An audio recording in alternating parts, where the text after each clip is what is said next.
And as geopolitical tensions and conflict intensify, supply chains are becoming increasingly vulnerable to disruption. Strengthening domestic production and freight capacity is a key priority of the 2026 U.S. National Freight Strategic Plan. Our correspondent reports from the Port of Savannah in Georgia, the nation's third-busiest container gateway and a major hub connecting ocean shipping with rail and highway networks. Now, let's take a look.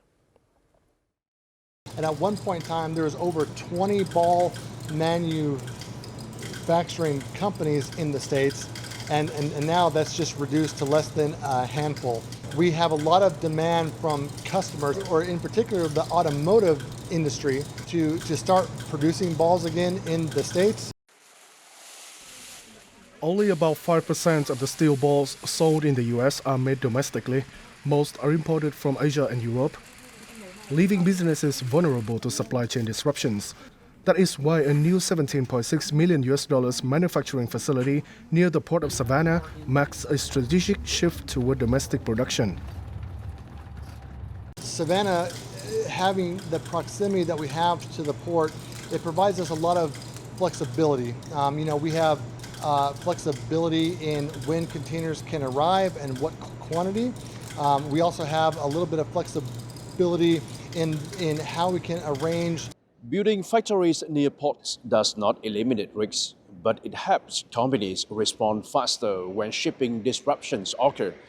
With fewer links in the supply chain, bottlenecks can be spotted earlier and cargo can be rerouted more quickly.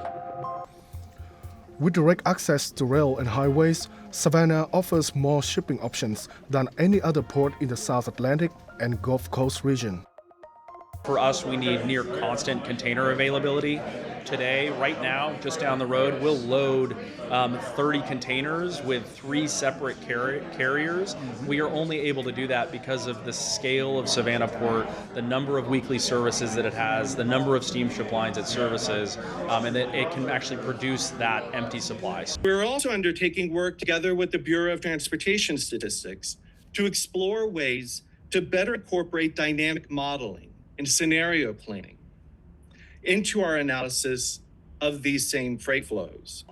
The 17 largest U.S. ports handle about 90% of the nation's port cargo traffic.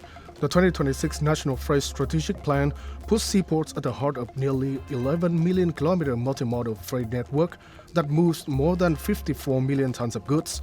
The goal is a more resilient supply chain from production to transportation and delivery. Transportation and logistics infrastructure does more than move goods faster. It is also bringing manufacturing and technology closer to the seaport. By shifting from distribution to local value creation, Savannah is showing how a port city can move up the supply chain. Tiên Anh, reporting for Vietnam Today from Georgia.